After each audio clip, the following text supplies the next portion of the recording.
नमस्कार, जय हिंद साथियों। कैसे हैं आप सभी। बीएसएफ आरओ आरएम में अगर आपने भी फॉर्म डाला था और फिजिकल आपने भी पास कर लिया है तो आप सभी के लिए गुड न्यूज़ है। इसका एग्ज़ाम डेट क्या है और साथियों इसकी कट ऑफ क्या जाती है, क्योंकि लगातार युवाओं के मन में ये रहता ही है कि जी हम तैयारी कर रहे हैं तो किस दायरे में करें और क्या इसका सिलेबस होता है, कैसे कैसे इसकी तैयारी करें। तो मैं आप सभी को इस चीज़ के बारे में पूरी कंफर्म जानकारी देना चाहूँगा, लेकर के एग्जाम डेट से आपके फाइनल सिलेक्शन तक। जो भी युवा साथी पहली बार आए हैं दोस्तों के साथ शेयर जरूर कर दीजिएगा। देखिए, बीएसएफ रेडियो ऑपरेटर और रेडियो मैकेनिक जो भर्ती है अपने आप में जबरदस्त नौकरी होती है। पहले तो मैं आपको ये बता दूं, बीएसएफ भर्ती भले ही कर रहा है लेकिन जरूरी नहीं है कि आपको जो जॉब मिलेगी वो बीएसएफ में ही मिलेगी। BSF HCM ASI RO RM की भर्ती जो होती है ये अलग अलग आपको डिपार्टमेंट में भी भेज देते हैं। ये मत सोचिएगा कि आपको बीएसएफ में ही जाना है और भले ही आपको बीएसएफ में क्यों ना जाना हो, लेकिन आरओ आरएम की जो जॉब है एक नंबर की जॉब है, जिसकी आपकी जो ट्रेनिंग होगी बेंगलुरु और गुड़गांव जैसी जगहों पे होगी, क्योंकि इसमें जो है आपको सारी चीज़ें ऑपरेट करनी बढ़िया तरीके से सिखाई जाएंगी रेडियो ऑपरेटर में और रेडियो मैकेनिक में। टोटल फिजिकल पास कितने हुए हैं, सबसे बड़ी गुड न्यूज़ तो आपके लिए ये भी है एग्जाम डेट के लिए, और एग्जाम का आपका लेवल क्या रहता है इस चीज़ के लिए मैं आपको यहाँ पर पूरी जानकारी देना चाहूँगा। देखिए, सेंट्रल गवर्नमेंट की जॉब है, 60 साल की नौकरी है, और अगर आप इसमें सेलेक्ट हो जाते हैं तो आपकी जो सैलरी होगी कम से भी कम 70,000 से तो शुरुआत है। 70,000 से पहले आपकी ट्रेनिंग के दौरान तो आएगी लगभग 50 से 53,000 के बीच में, लेकिन 2-3 साल के बाद ही जैसे ट्रेनिंग वगैरह ख़त्म होती है तो फिर आपको एक फंड भी मिलता है। उसके बाद में फिर आपका जो वेतन है वो पूरा का पूरा वेतन मिलना आपको शुरू हो जाता है। ये मैं नहीं, मेरे विद्यार्थी जो सेलेक्टेड हैं वो बताते रहते हैं। ठीक है, तो ये गोल्डन अपॉर्चुनिटी है आप सभी के पास में। The border security force BSF 2025 recruitment for 1121 head constable radio operator, और रेडियो ऑपरेटर की 910 हैं, रेडियो मैकेनिक की 211 है। Position is open with the applications from अगस्त 23 सितंबर 2025 को। ठीक है, सबसे बड़ा फायदा इसमें देखो किसको है, इसमें आपको सबको पता है जिसने पीसीएम से कर रखी है, आईटीआई से है, तो भाई पीसीएम वाला जो बच्चा है यही सबसे बड़ी खास बात है इसमें सिलेक्शन आसानी से लेने की, क्योंकि इसमें जो सारा खेल है फिजिक्स का ज़्यादा रहता है, जैसा कि मैं आपको आगे बताऊंगा। तो ये सबसे बड़ा बेनिफिट आपको ये रहता है। इसमें उम्र सीमा भी आप देखो 18 से 25 साल है, तो इसमें कंपटीशन जो ज़्यादा नहीं रहता वो इस वजह से नहीं रहता। जिन बच्चों ने एयरफोर्स एक्स ग्रुप की तैयारी करी है वो बच्चे अच्छा खासा इसमें अपना रोल निभा जाते हैं, आगे आपको मैं बताऊंगा। इसमें सबसे ज़्यादा जो बच्चा फिजिकल में फेल हुआ, 1600 मीटर की रेस आपने 6.5 मिनट में मार ली, कोई दिक्कत नहीं आई।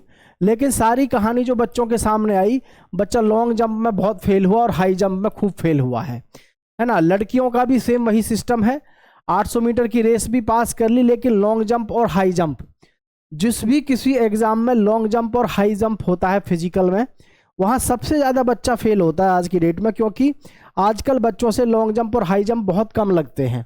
तो ये सबसे बड़ी एक बात यहाँ पर रह जाती है। तो मैं आपको देखो पेपर के लेवल की बात बताऊं, ठीक है, competition level BSF HCM RO exam pattern 2025। पहले मैं आपको एग्जाम पैटर्न बता देता हूं, फिर आपको मैं बताऊंगा सारी बातें।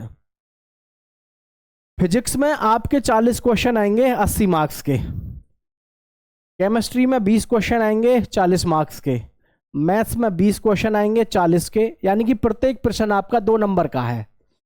तो यहाँ सबसे ज़्यादा जो वेटेज है वो किसका है, आपका फिजिक्स का है भाई।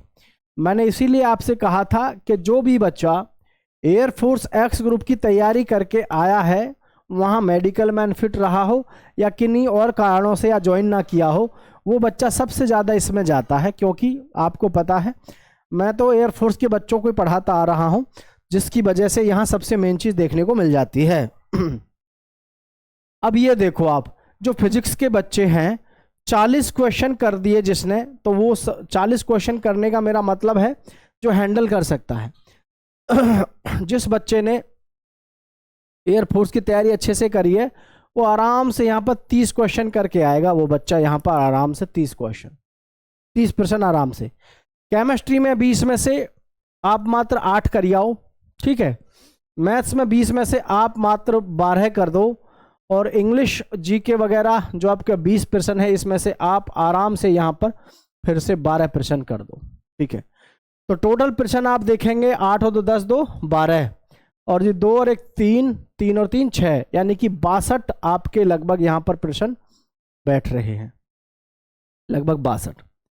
62 का मतलब हो गया आपका 62 दूनी 124, 124 का लगभग स्कोर बैठता है। लेकिन यहाँ पर जो जनरल कैटेगरी का बच्चा है उसको अभी भी स्ट्रगल की ज़रूरत पड़ेगी, क्योंकि जनरल वाले बच्चे का सिलेक्शन इतने पे नहीं होता है। ये जो स्कोर है ये है आपका SC ST वाले बच्चों के लिए, ठीक है, और इसमें OBC का बच्चा भी सफल हो जाएगा। लेकिन जनरल का जो बच्चा है उसको अपना स्कोर कम से कम 130 प्लस लेकर के चलना है, 30 प्लस 130 प्लस। देखो बहुत सारे बच्चों को ये लगेगा कि सर आप तो कट ऑफ वगैरह अभी से ज़्यादा बता रहे हो, अभी से ज़्यादा नहीं बता रहा, कंपटीशन बहुत रहता है, वैकेंसी कम रहती है, एक से एक ज़बरदस्त ब्रिलियंट बच्चा इसमें फॉर्म अप्लाई कर देता है, और हर बच्चे की ख्वाहिश होती है कि मैं रेडियो ऑपरेटर बन जाऊं या रेडियो मैकेनिक बन जाऊं, क्योंकि ये जो है बहुत खतरनाक जॉब होती है। ठीक है, खतरनाक का मतलब अच्छे लेवल की जॉब होती है, जिसकी वजह से मैं हमेशा आपको ये बताता हूँ। ठीक है, देखो पेपर का लेवल है तो पेपर का लेवल अच्छा रहता है। अच्छे का मतलब आसान नहीं, अच्छे का मतलब होता है टफ, टफ लेवल होता है। आसान तो समझने की कोशिश करना ही मत। रेडियो ऑपरेटर हुआ, रेडियो मैकेनिक हुआ, या फिर आपका SCM ASI हुआ, इनका कभी भी पेपर का लेवल आपको आसान तो देखने को मिलेगा ही नहीं। ठीक है, कंपटीशन लेवल ज़्यादा इसलिए नहीं रहता, फिजिकल में बहुत सारे बच्चे फेल हो जाते हैं, लेकिन सबसे बड़ी खास बात ये भी है कि जो बच्चा कंपटीशन लेवल की बात कर रहा है कि इसमें जो है सबसे मेन चीज़ ये भी फंस जाती है, पेपर का लेवल अच्छा होता है तो कट ऑफ अगर आप देखें 136 तक लास्ट हो जाती है, तो 200 में से तो देखा जाए तो उस हिसाब से कोई ज़्यादा नहीं है। लेकिन ये जो एयरफोर्स की तैयारी किए हुए होते हैं सीरियस वे में, 2-2 ढाई साल बच्चे तैयारी करके आ रहे हैं, उनके आगे रंग फीका दिखाई पड़ जाता है बच्चों का। ठीक है, तो ये चीज़ें ध्यान रखनी है। अब एग्ज़ाम डेट को लेकर के तो देखो, अप्रैल आपका ख़त्म, ठीक है, मई जाएगा, जून जाएगा, जुलाई, अगस्त, सितंबर, कहीं जाकर के आपका सितंबर के आसपास आपको एग्ज़ाम देखने को मिलेगा, क्योंकि अभी तो आपको पता है BSF की कई सारी भर्तियां हैं। BSF में HCM और ASI है। ठीक है, BSF में आपका अरे ये क्या हो गया, BSF में आपका 3588 पद ट्रेडमैन के भी हैं। ठीक है, जिस पे भी भर्ती होनी है। तो आपका जो ये है अप्रैल, मई, जून, जुलाई, अगस्त, सितंबर, आपके पास में अभी देख सकते हो कम से कम 4 महीने आपके पास में है सीधे सीधे। अगर आप एग्ज़ाम की तैयारी ढंग से कर लेते हो सिलेक्शन हो जाएगा। लेकिन फिजिक्स पे कमांड अच्छी बनाना, फिजिक्स पर, केमिस्ट्री पर, मैथ्स पे, ठीक है, ये आराम से आपको सिलेक्शन दिला सकते हैं अगर आप इनमें तैयारी ठीक से कर लेते हो। ठीक है साथियों, तो किसी प्रकार का कोई डाउट नहीं होना चाहिए, है तो नीचे कमेंट में बता देना।